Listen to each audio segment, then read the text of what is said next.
alguma coisa a partir do nada. Os paleontólogos e geólogos têm certeza que a Terra inteira esteve debaixo d'água, e é interessante como a ciência faz um paralelo, neste ponto, com o relato do Gênesis. A palavra bara, ou criar, significa fazer alguma coisa a partir do nada. Não havia absolutamente nada, então Deus fez esse bara. Essas palavras em Gênesis, depois do verso 1 até o verso 21, são palavras que significam isso, mudar a forma daquilo que já existe. Isso não é criação, de acordo com a palavra hebraica bara. O primeiro ato de criação, apesar de ter produzido o universo, a terra e toda a vida vegetal, não produziu vida animal. Portanto, foi necessário outro ato de bara na água. Novamente, os cientistas parecem ter muita certeza de que a vida animal começou na água. E é isso que o relato de Gênesis diz, exatamente. Tinha de haver um terceiro ato separado da criação. Tem de haver um terceiro ato de bara, porque a vida animal não originou a vida humana. Quando chegamos aos versos 26 e 27, lemos sobre a terceira vez que Deus criou. O resultado desse terceiro ato de criação foi o homem. Quando estudamos seriamente o relato de Gênesis sobre a criação verso por verso, e então consideramos a tese do evolucionista ateu, notamos que o relato de Gênesis preenche 3 lacunas da teoria da evolução. Por 3 vezes o relato de Gênesis diz, Deus criou. Nesses 3 lugares em que o Gênesis nos diz que Deus criou, o evolucionista ateu luta para apresentar respostas às suas 3 lacunas vazias. Leia o primeiro capítulo de Gênesis e observe cuidadosamente a história da criação. Deus criou, e Ele ainda pode criar hoje. Ele quer criar em você um coração novo. Se você está acompanhando o programa, achou tudo muito interessante, mas acha que se você morresse hoje não iria para junto de Deus, porque Ele ainda não criou um coração novo em você, sabe, eu quero lhe convidar para que você fale com Deus agora. Diga comigo, Deus, eu sei que eu preciso do teu poder de criação na minha vida.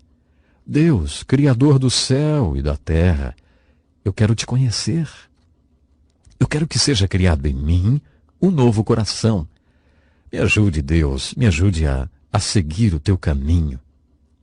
Até o nosso próximo programa. Bem-vindo a mais um programa Encontro com a Palavra.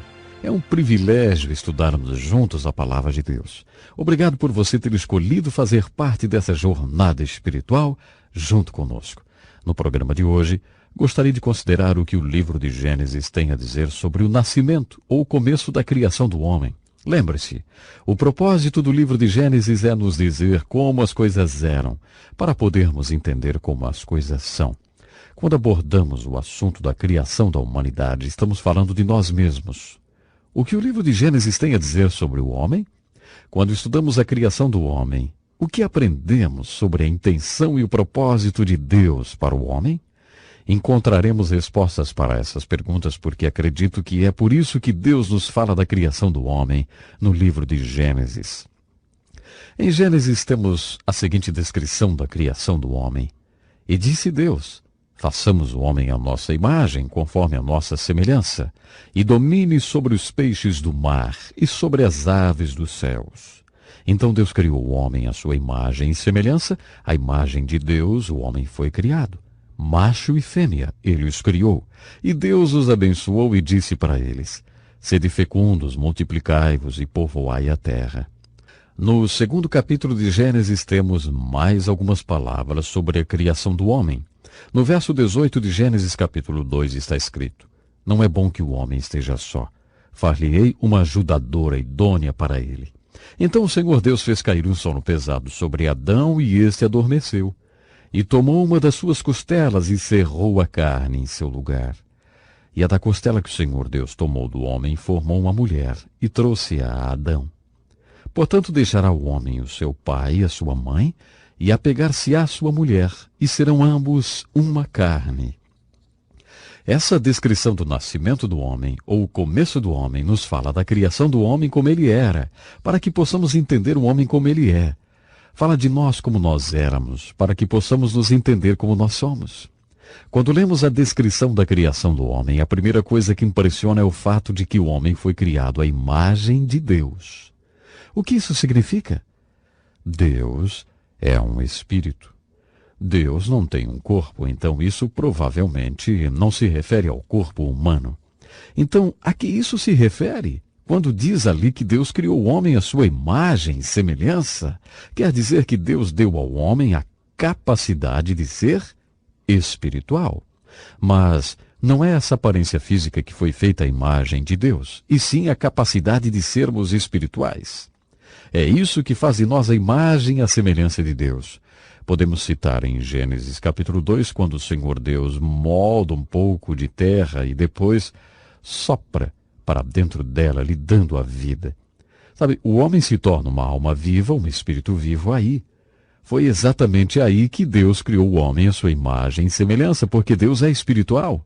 Se pensarmos nisso, veremos que o homem tem a capacidade de ser pior do que qualquer animal selvagem. Nenhum animal selvagem já matou mais de 6 milhões de outros animais só porque não gostava da aparência deles. Mas um homem fez isso.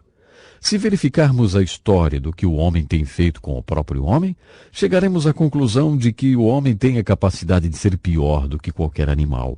Sim, o homem pode ser pior do que os animais e ainda assim o homem tem a capacidade de ser como Deus. Ele tem o potencial de ser espiritual. É isso que dá ao homem a capacidade de ser a imagem e semelhança de Deus. Como veremos em Gênesis capítulo 3, essa imagem e semelhança de Deus na qual o homem é criado foi desfigurada porque o homem caiu. O problema fundamental com o qual as Escrituras se encarregaram de lidar é como Deus conseguiu reunir o homem e devolver a ele essa capacidade de ser espiritual e de ser a imagem e semelhança do Criador.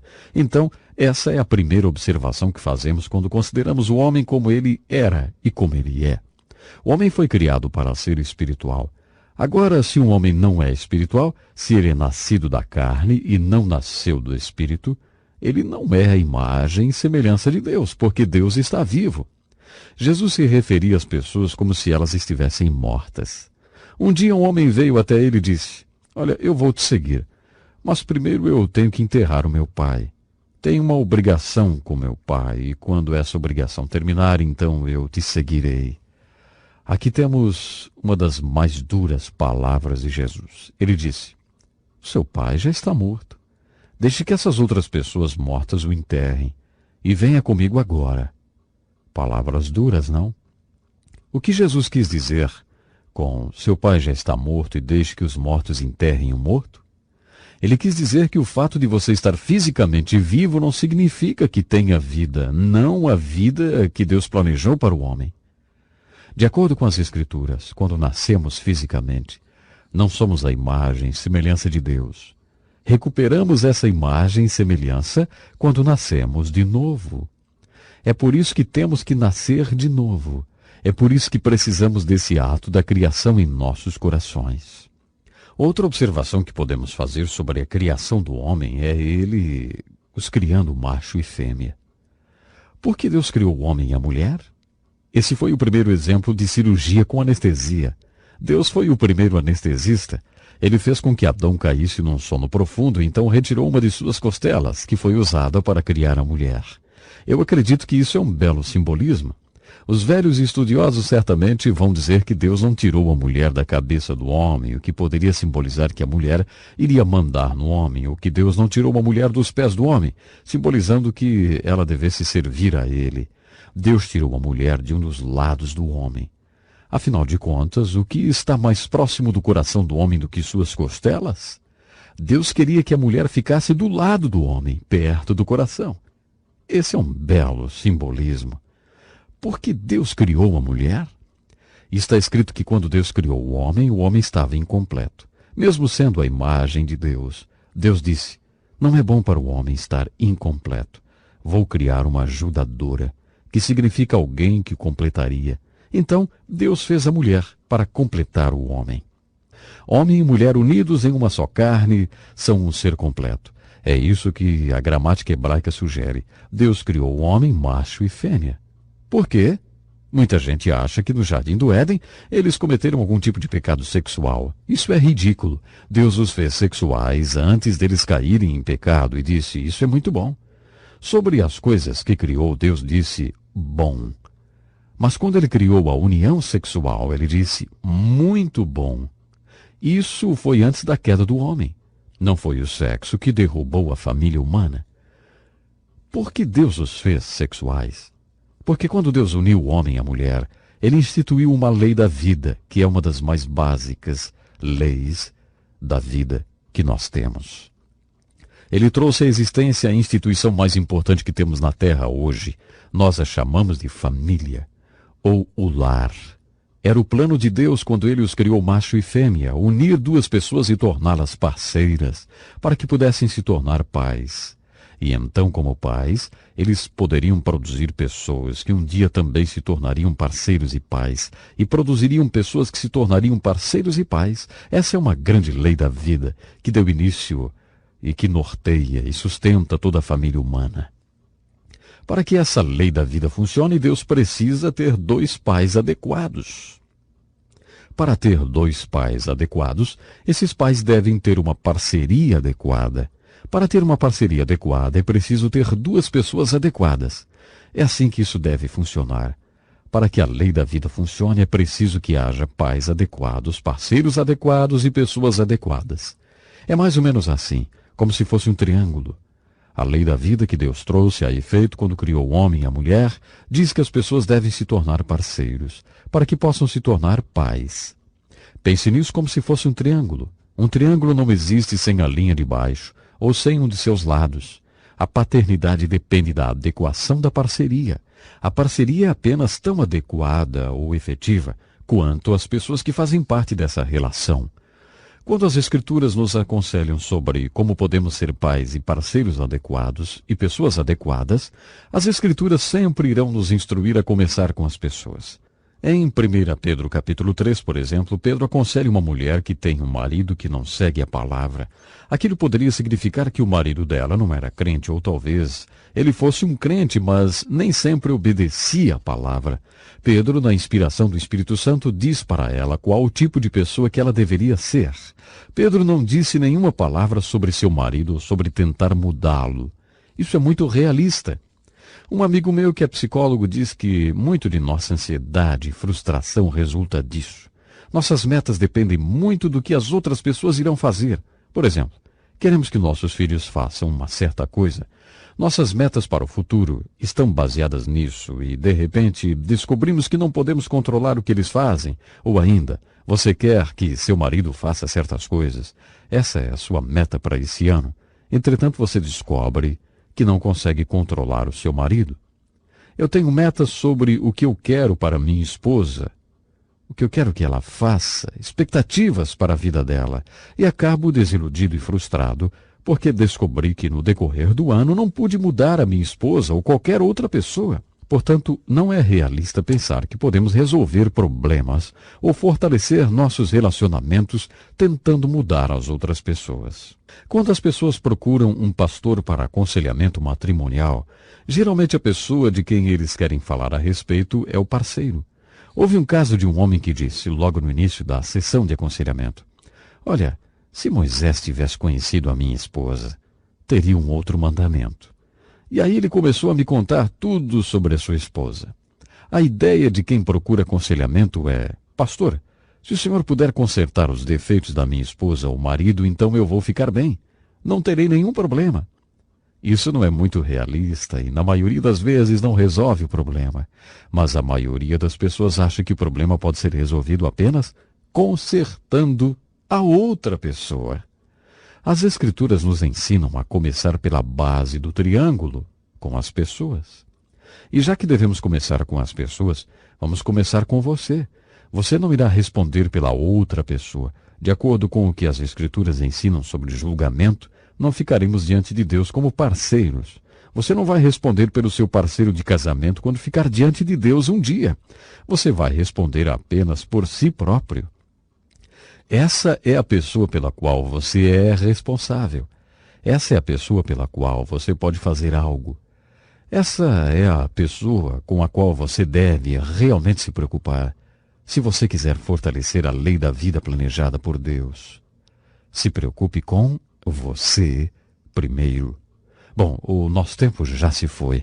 No nosso próximo estudo vamos falar do papel dos pais na grande lei divina do casamento e da família. E eu espero você. Até lá então. Mais uma vez chegou a hora do nosso encontro com a palavra. Seja muito bem-vindo.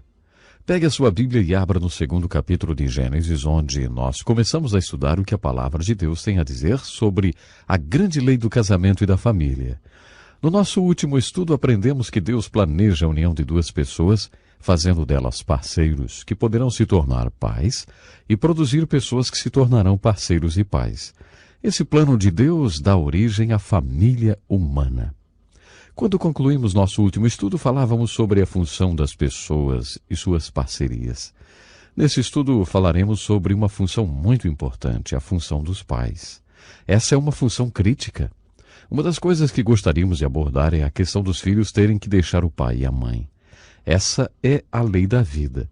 Você cria o seu filho por cerca de 20 anos e, se tudo correr como deve ser, ele vai deixá-lo para construir uma nova família. Isso não acontece de uma hora para outra. Acontece gradualmente, enquanto a criança passa por vários estágios da vida. Eu acho que esse é um dos grandes desafios da vida. Cuidar dos filhos por cerca de 20 anos, quando você estiver no ponto de partida, quando segurar aquele bebezinho ainda usando fraldas, é preciso considerar que um dia esse bebê estará andando nas ruas, fazendo faculdade e certamente irá pensar: eu posso fazer tudo o que eu quiser. O que ele irá fazer depois disso? É nessas coisas que devemos parar para pensar, enquanto estivermos segurando esse bebê em nossos braços. O que começar como um processo de disciplina tem de virar convicção para o seu filho. Ao longo desses 20 anos, o que começou como correção e controle, no começo mais controle do que correção, em alguma parte do trajeto, deve se tornar convicção para o seu filho. Não poderemos controlá-lo e puni-lo para sempre. Isso significa que devemos orar pela conversão de nossos filhos.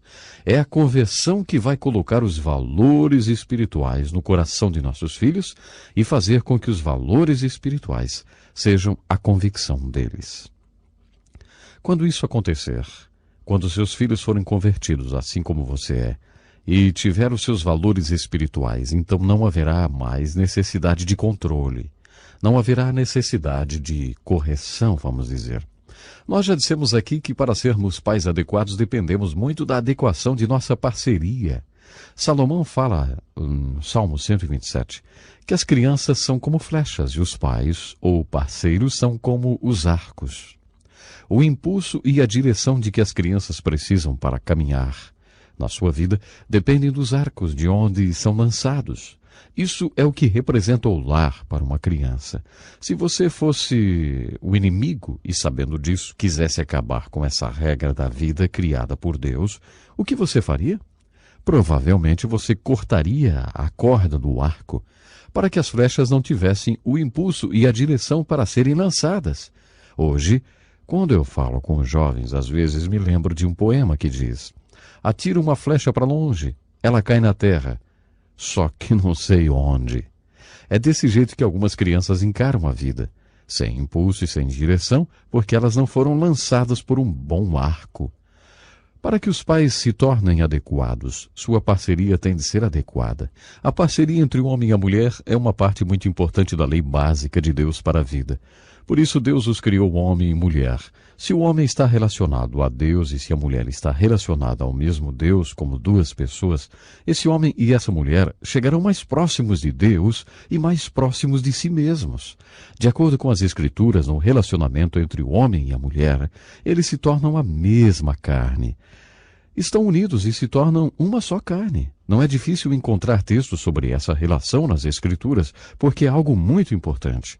Nós vamos descobrir nas Escrituras que esse laço entre essas duas pessoas é uma união providencial, porque teve origem no coração de Deus. Deus os uniu. Foi Deus quem originou a ideia do casamento e do lar. É um laço providencial, porque quando é um casamento sob os olhos de Deus, você pode dizer: Deus nos uniu. É um laço proposital, porque é a lei da vida através da qual a família é constituída, educada e preparada para enfrentar a vida neste mundo. É desse modo que os casais podem contribuir a ser parte da solução de Deus e não parte do problema em suas sociedades. Estudando o casamento no livro de Gênesis, vemos que o casamento deve ser uma relação exclusiva em dois sentidos. Por causa do casamento, o homem deixa seu pai e sua mãe. Ele exclui aquela família na qual ele passou de 20 a 25 anos. É exclusivo porque, devido ao casamento, ele abandona todos os outros por conta de um compromisso de vida com sua esposa. Essa é a intenção e o propósito de Deus. Por que Deus faz o casamento a união indissolúvel? Eu acredito que é por causa do que podemos chamar de direitos das crianças. Hoje em dia ouvimos falar muito de direitos. Acho que algo precisa ser dito a respeito dos direitos das crianças. As crianças sabem que a segurança delas depende do casamento dos pais. É por isso que, se você quiser ver um olhar de serenidade, dê uma olhada para o seu filho quando vocês, pais, estiverem se beijando ou demonstrando afeto um ao outro. Eles podem até dizer que não quando crescerem, mas eles gostam de ver esse carinho, porque isso faz com que eles se sintam seguros. Da mesma forma, quando você estiver tendo uma discussão ou um desentendimento, dê uma olhada para o seu filho e você vai ver aquele olhar de insegurança, um olhar de terror no seu filho. Eles sabem que a segurança deles depende do casamento de vocês. Portanto, Deus estava pensando nas crianças quando disse que o casamento é um laço permanente. É para sempre. O casamento é também exclusivo no sentido de que você deve abrir mão dos outros para se juntar nessa aliança segura e sólida. Essa aliança tem de ser baseada na exclusividade. Uma outra observação sobre o casamento é que ele é um relacionamento que inclui tudo. Salomão teve 700 esposas e 300 concubinas. Então ele foi, de certa forma, uma autoridade quando o assunto é casamento. Salomão diz em Eclesiastes capítulo 4 que o casamento, como Deus pretendeu que seja, é como uma corda de 3 pernas, que não se quebra facilmente. Por aplicação, o que ele quis dizer é que a relação entre duas pessoas tem muitos níveis diferentes, no mínimo 3. Primeiro de todos, o homem e a mulher se tornam um só, em espírito. Deus quer que eles tenham comunhão, como que se fossem um só espírito e mente. Deus desenhou essa relação física e sexualmente. Deus projetou essa relação física para ser a expressão de alegria da unidade que eles teriam nesses níveis mais profundos. Deus quer dizer que devemos ser um em espírito e na mente e expressar essa unidade através da união física ou unidade física. Os animais têm essa expressão física, mas não há união de espírito nem de mente. É apenas animal. É apenas mecânico. Várias vezes, durante o aconselhamento matrimonial, ouço homens e mulheres dizerem: nossa união sexual é apenas animal. A razão para isso é que eles realmente não estão tendo comunhão. Eles não estão tendo comunicação. E a relação física não está sendo uma expressão da unidade mais profunda. É apenas uma coisa animal e mecânica. Isso não é o que Deus planejou, nem é o que ele pretendia. Deus pretendia que nós fôssemos como uma corda de 3 pernas, ou um cabo com 3 tranças, que não se parte facilmente. Ele pretendia que fôssemos um no espírito e na mente. Assim nossa união física será o que deveria ser. Se tivermos essa unidade em todos os 3 níveis, então teremos a corda de 3 pernas, a qual Salomão disse não ser fácil de quebrar. Um último pensamento sobre essa lei da vida. Como podemos observar em Gênesis, vemos o casamento, o lar e a família como eles eram e como eles são hoje. De acordo com as Escrituras, não podemos ser pais adequados sem a ajuda de Deus. O Salmo 127 diz: se o Senhor não edificar a casa, em vão trabalham os que a edificam. Se o Senhor não guardar a cidade, em vão vigia a sentinela. Inútil vos será levantar de madrugada, repousar tarde, comer o pão de dores. Aqui está uma mensagem importante desse salmo. Se você estivesse tentando dormir e tivesse um dia cheio pela frente, não seria ridículo deitar e dizer: Senhor, tenho um dia cheio amanhã. Eu tenho que ajudá-lo a pôr energia de volta em meu corpo. Então eu vou deitar e ficar acordado para ajudá-lo a pôr energia de volta no meu corpo, porque amanhã eu tenho um dia lotado. Enquanto você ficasse acordado, ele não poderia recolocar energia de volta em seu corpo. Quando você se torna passivo e libera tudo para Deus, tudo para Ele, e põe sua vida nas mãos dele e vai dormir, milagre dos milagres, aí o Senhor, Ele mesmo, põe a energia de volta no seu corpo. Você pode acordar às 6 ou 8 horas depois e ter energia suficiente. Salomão diz que Deus dá aos seus amados a capacidade de ser pais adequados quando você leva suas crianças até Ele e deixa que Ele construa a casa.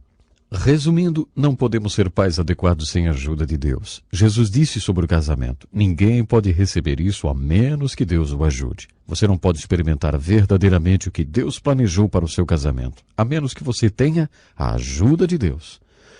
Um dos grandes objetivos, e vamos dizer uma das grandes mensagens do Novo Testamento e do Velho Testamento é: você não pode ser uma pessoa adequada sem a ajuda de Deus. A Bíblia coloca dessa forma. Jesus diz em João: o que é nascido da carne é carne, e o que é nascido do Espírito é Espírito. Não te maravilhes de ter dito: necessário vos é nascer de novo. Essa é a grande mensagem da Bíblia. Como Deus acaba com o divórcio entre o homem e Deus? Como Deus realiza em nós o ato de criação de que precisamos? Ele o faz através do novo nascimento. É por isso que o Velho Testamento diz: Jesus está vindo. E o Novo Testamento diz: Jesus veio. Você pode nascer de novo. Você pode receber o ato de criação em seu coração. E então você será uma pessoa adequada. Assim, de acordo com as Escrituras, não podemos ser pais adequados ou companheiros adequados ou pessoas adequadas sem a ajuda de Deus. É por isso que devemos voltar ao livro de Gênesis, capítulo 1 e capítulo 2, considerar a criação do homem e entender a nós mesmos como realmente somos. Nunca seremos adequados como pessoas se não voltarmos ao Gênesis e considerarmos a intenção e o propósito no coração de Deus quando Ele nos criou. Nunca seremos pais adequados sem, de acordo com as Escrituras, até que voltemos ao Gênesis e deixamos que Deus nos conte sobre o lar, sobre as pessoas, companheiros e pais, como eles foram e como eles devem ser. Bom, o nosso tempo hoje já acabou, mas eu espero você para o nosso próximo programa. Que Deus lhe abençoe com toda a sua família. Até lá, então. Aqui estamos nós para mais um